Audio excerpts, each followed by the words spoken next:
Oh, hang on, I'm getting a knock at the door. Oh dear. I'm getting uh, oh, is it just me? Hello, listeners. It's lovely to see you and hear from you again. We will be cultivating this parasocial relationship as ever. What we will be doing this week is we will be discussing the difference between Quakerism and Christianity, and you will also require to turn to your textbook to page 54. You will Yes. find in there. Hello. Welcome to Philosophy Today. Oh, have you? We You are- heard all that? Yeah, because I've got Oh, Bluetooth headset. this isn't. This isn't. God damn it! Get some wired headphones.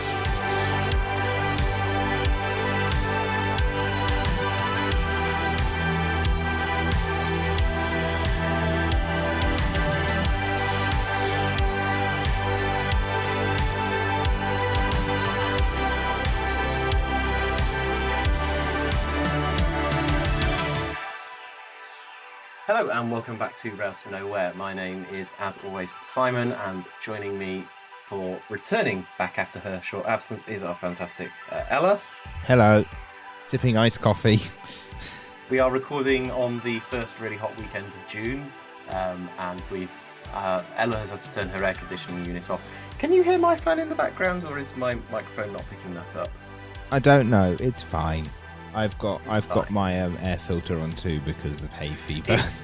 It's fine. We're not doing a proper. Well, we are doing a proper episode because you are our fantastic patrons, but we're doing one of our more laid back patron bonus episodes, so it's a little bit less formal. And today we're talking about one of the characters related to the creation of London's public transport as a coherent network. Yeah. We are talking about American financier Charles Tyson Yerkes, who funded the creation of the Underground Electric Railways of London, the Underground Group, which was the first network of tube lines, I think it's fair to say, for London. He's one of the so-called robber barons. So these are American industrialists, mostly related to the railways, who come in, extract as much finance and wealth as they can from the system, and then disappear just before it all goes belly up. Yep. It's an incredible way to make your money. If anything, is the ultimate capitalism, which I highly approve of in many ways. Not capitalism, but just the turn up, make a ton of money, then bum off before anyone else realizes what's happening. We see this today too, which is excellent. That the tradition is still alive. Yeah, Yerke's story is kind of minor riches to major riches to rags back to major riches again, because he makes a fortune in the banking system at Philadelphia. He then promptly loses that fortune, gets sent to prison for embezzlement, makes a second fortune in Chicago, where he then falls out of favor and then is enticed to London to invest in its fledgling underground system. Yeah, and he's one of these people who I think we could fairly describe as a guy. In this sort of he is someone much like we see nowadays with people like Mr. Musk, and we see some of the names popping up from the Middle East of just like guys with lots of money doing ridiculous schemes. I think he falls into that. Yep. It's just that his schemes happen to be slightly more beneficial than some schemes proposed in the modern era. Yeah, he's very much like Brunel in that he's sort of trying all sorts of things. It just happens trying to that see what works. part of his legacy is to leave behind things that end up being useful once the state starts taking care of them. Yeah, so Yerkes is born to a Quaker family. For those who don't know, the Quakers, or the Religious Society of Friends, is a Christian branch which is focused principally on pacifism and a sort of more collective religious perspective. We actually get a lot of Quakers coming up in this period investing in things because when they make their money, generally their religious teaching is that they should be using it for the betterment of society rather than individual betterment. Yerkes kind of goes against that trend, but that's generally what's occurring at this point. So he starts his career as a financial broker and general financier in Philadelphia, which he gets quick connections to because his father is in the banking. There's nothing like nepotism to get you ahead, is there? No, but this summarizes this period very well. It really does. So his father is a banker, so he gets into banking in Philadelphia. And he quickly becomes involved in a really complex web of financial issues.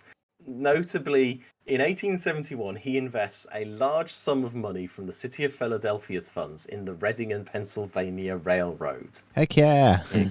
Here are the railways. He's given a load of money by the city treasurer to invest under the books. And it's proper what's the word I'm looking for? Embezzlement. Yes, embezzlement, backdoor dealings, and it's based on some pretty dubious information in some ways. So the investment is based on the idea that the PRR, the Pennsylvania Railroad, the Pennsylvania Railroad, the Pennsylvania Railway, the PRR, who have a legal battle going on to get direct access to Manhattan. So at the minute, they're having to go all the way up round the top of the Hudson, or you're having to get off at Newark and New Jersey and get one of the ferries across from Hoboken to New York, to Manhattan. They're in the midst of a legal fight with the city of New York about whether they can build the link to Pennsylvania Station. Or build Pennsylvania Station to begin with, and actually have the link across the Hudson into central New York. Now, of course, Manhattan and New York, major entry point for the US for both people and goods. So if they can get that direct link, they're quids in. Yep. And it's also massively advantageous to have a access to New York because of aforementioned goods and people. And also because it is one of the major hubs on the East Coast. It's a very much a hub. It's a port city.